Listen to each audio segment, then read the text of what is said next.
पूजा में परिक्रमा का महत्व क्या है? जब हम मंदिर जाते हैं तो हम भगवान की परिक्रमा जरूर लगाते हैं, पर क्या कभी हमने ये सोचा है कि देव मूर्ति की परिक्रमा क्यों की जाती है?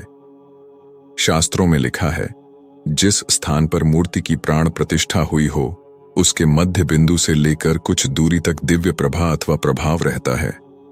यह निकट होने पर अधिक गहरा और दूर दूर होने पर घटता जाता है। इसलिए प्रतिमा के निकट परिक्रमा करने से दैवीय शक्ति के ज्योतिर्मंडल से निकलने वाले तेज की सहज ही प्राप्ति हो जाती है। कैसे करें परिक्रमा देव मूर्ति की? परिक्रमा सदैव दाएं हाथ की ओर से करनी चाहिए, क्योंकि दैवीय शक्ति की आभामंडल की गति दक्षिणावर्ती होती है। बाएं हाथ की ओर से परिक्रमा करने पर दैवीय शक्ति के ज्योतिर्मंडल की गति और हमारे अंदर विद्यमान दिव्य परमाणुओं में टकराव पैदा होता है, जिससे हमारा तेज नष्ट हो जाता है। जाने अनजाने की गई उल्टी परिक्रमा का दुष्परिणाम भुगतना पड़ता है। किस देव की कितनी परिक्रमा करनी चाहिए? वैसे तो सामान्यतः सभी देवी देवताओं की एक ही परिक्रमा की जाती है, परंतु शास्त्रों के अनुसार अलग अलग देवी देवताओं के लिए परिक्रमा की अलग संख्या निर्धारित की गई है। इस संबंध में धर्मशास्त्रों में कहा गया है कि भगवान की परिक्रमा करने से अक्षय पुण्य की प्राप्ति होती है और इससे हमारे पाप नष्ट होते हैं। सभी देवताओं की परिक्रमा के संबंध में अलग अलग नियम बताए गए हैं। 1. महिलाओं द्वारा वटवृक्ष की परिक्रमा करना सौभाग्य का सूचक है। 2. शिवजी की आधी परिक्रमा की जाती है।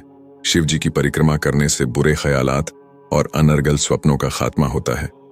भगवान शिव की परिक्रमा करते समय अभिषेक की धार को न लांगे। 3.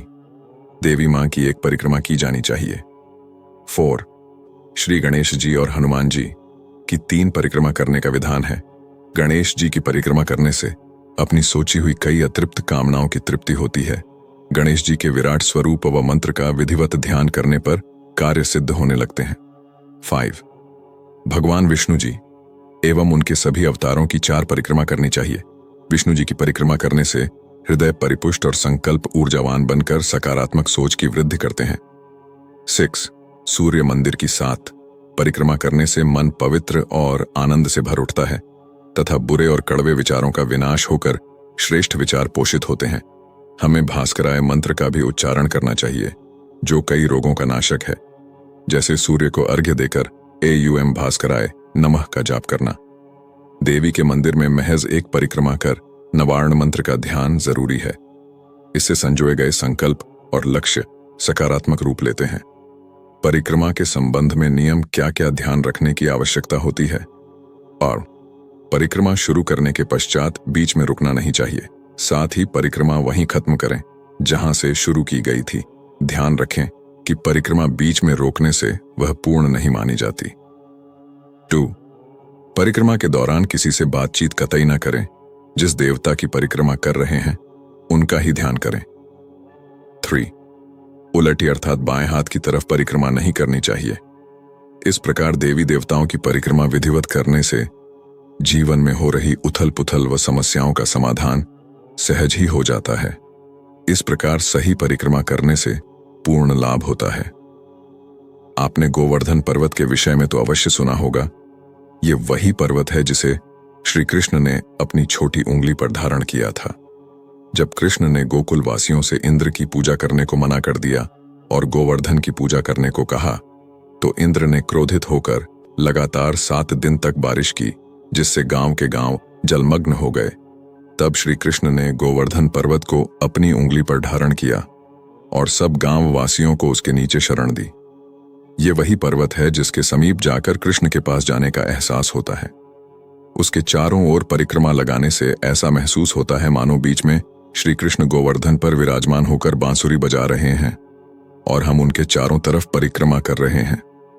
उस पर्वत के हिस्से को छूने से, जल चढ़ाने से झुरझुरी सी होती है। पर्वत के चारों ओर तो बाड़ लगी है, पर कहीं कहीं खुला स्थान मिल जाता है नजदीक जाने के लिए।